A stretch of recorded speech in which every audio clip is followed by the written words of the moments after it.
tanto do Exército Aeronáutico como da Marinha, e também com o Ministro da Defesa. E eu ia costurar um acordo que pudesse atender algumas das demandas, não ia atender todas, mas também não tinha intenção de aprovar o projeto como estava originalmente proposto.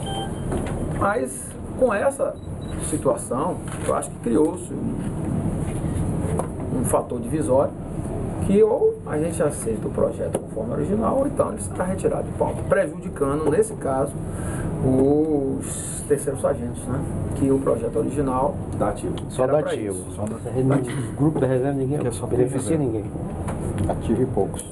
Ou seja, o governo já tinha feito isso no passado. Aliás, justiça seja feita, o deputado Bolsonaro me alertou que o único problema de a gente emendar eram de duas consequências. A primeira é o que houvesse por aumento de despesa que influenciasse, que impactasse o orçamento, era absolutamente constitucional, porque não se pode alterar projetos, nem propor, nem modificá-los no que diz respeito ao aumento de despesa.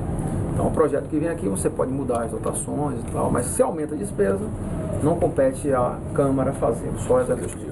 E segundo, que diante dessa inconstitucionalidade, isso traria, né, uma consequência prática de, né, dar, mas não levar. E a segunda questão era o governo, diante do clima de emendas que foram apresentadas, e se algumas delas fossem aceitas, retirar o projeto como aconteceu no passado.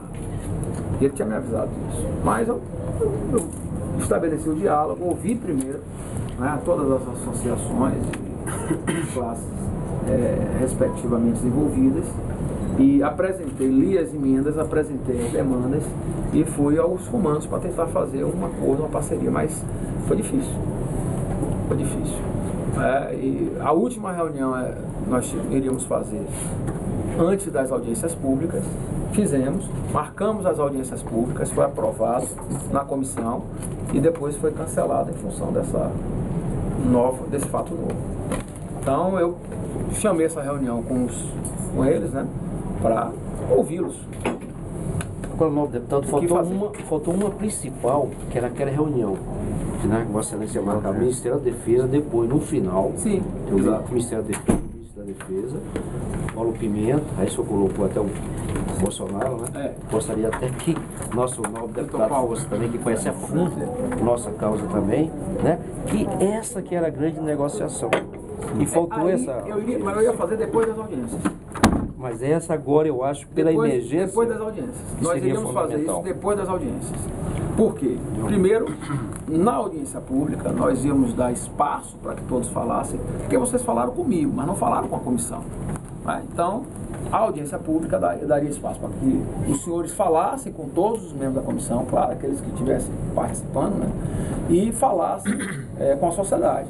E as forças também, né? Expusessem na comissão e perante a sociedade. A partir daí, com a síntese do que foi exposto, né, nós iríamos, esses são os pontos aqui, e aí eu iria convidar os deputados mais envolvidos, o Vitor Paulo, Pimenta, o Bolsonaro até estaria meio refratário por causa do Ministro da Defesa, ele não. Então, vamos substituir o nosso nome aqui. Não, mas veja, agora essa audiência tornou-se, na minha opinião, ineficaz. É porque, Excelência, porque nós estamos trabalhando só no Congresso, mas tem uma força, como nós já conseguimos um histórico de injustiça, nós até apelidamos aqui de Davi contra Golias, né? E o nosso Crivella falou que era viúva persistente, e temos o caso, devido ao outro projeto que já tramitou aqui, foi na CCJ, que não cabe um mérito, né?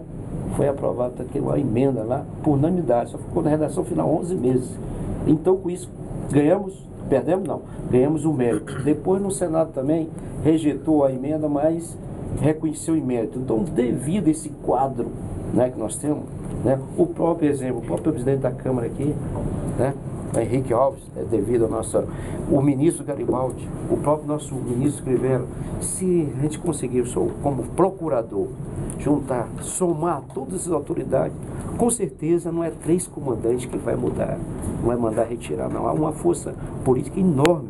O próprio seu líder, o projeto, eu acho que não retira. Retira agora, arrumar uma maneira tal da gente trabalhar, sei lá, orçamento, no ser constitucional. Eu acho que se fosse acionasse todas as autoridades, a gente podia modificar e não retirar o projeto, não. O ofício já foi feito.